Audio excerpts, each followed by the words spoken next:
This rapper lost over $800,000 over a song. And if you ask me, that's pretty insane, bro. Almost $1 million over a song. Over a year ago, I made a video about the song 90mh, which, after almost 200 million streams, got banned off of Spotify. Bro, 200 million streams. This song, when it dropped, bro, if y'all remember this era, it wasn't that long ago, obviously, but this song took over, bro. It's a pretty fire song. Since that video dropped, the creator of the song Trey Fuego is now in generational debt to Sony Music, and the way Sony went about getting this money is literally insane.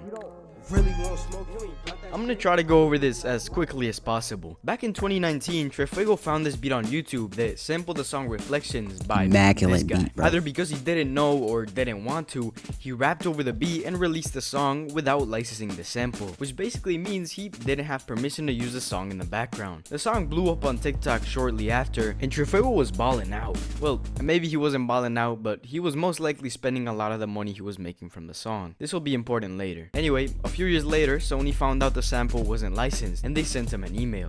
Trey Fuego ignored it. So they submitted a takedown request to Spotify, and the song was taken down. This is where the story seemed to end a year ago, but it gets so much worse. In late 2022, Sony finally launched an actual lawsuit against Trey Fuego, but again, he ignored it and was nowhere to be found. Bro did not care.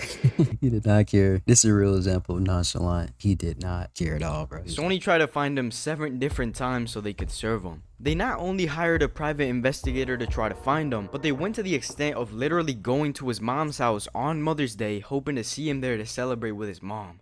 Like, what? He was not even there, and his own mom said he didn't know who he was. Since Your mom, bro, for not snitching on him, bro. Pulling up to somebody's mom's house, bro. Going up to his mom's crib. That's crazy.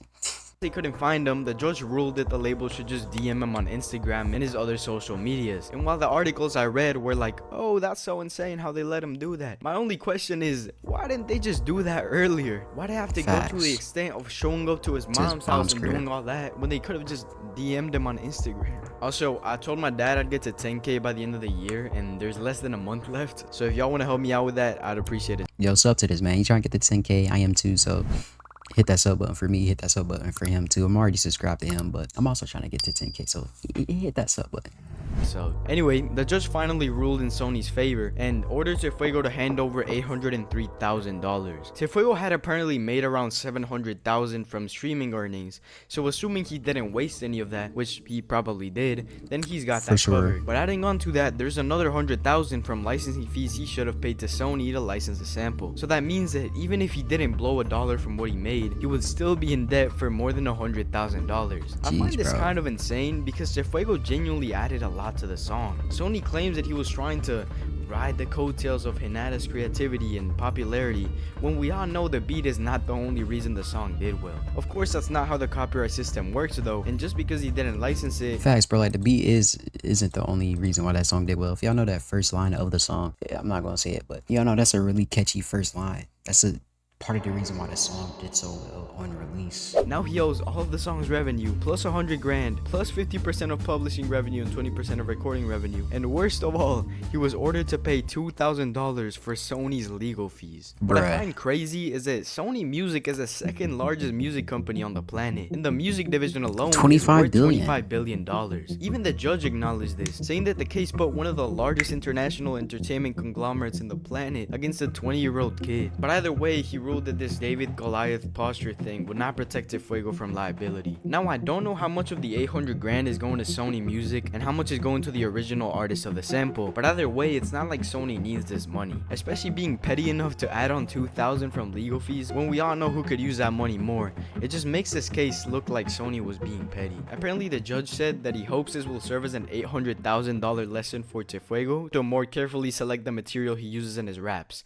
And yeah, I mean, I don't think you'll ever forget to license the sample again, but you're basically burning $800,000 to give him a lesson. Now, Sony isn't completely in the wrong. Yeah, I still think this whole thing was incredibly petty on their part, but if they simply asked for the licensing fees or had only taken the song down, that would set a precedent for others that they could also not license their samples. Just bro. That's all they had to do, after really. It gets taken down if they want to keep it up. In my eyes, this seems more like Sony trying to make an example of Trey Fuego than actually needing the money or wanting to take his song down. Either way, I still think the $2K in legal fees fees were not necessary, although Trefego didn't cooperate in this case at all, so fair enough. To quote 90MH, this case involves a young man that was too focused on getting dough to understand the broader implications of blah blah blah. To quote 90MH again, Trefego likely imagined Sony wouldn't really want the smoke enough to persecute this claim, but they did. This is an actual paragraph from one of the articles, bro.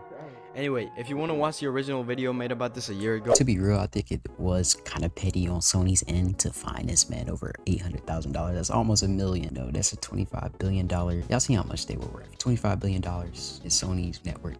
That's how much the company is worth. So to find this man $800,000 to make an example out of him, you know, I'm not saying Sony is in the wrong, but it was a little petty on their end. You know, they could have just took the song down. He didn't want to take the song down though, so they took it to his limits. They even showed it to his mom's crib. Let me know what y'all think in the comments. Was it petty? Was it necessary? Or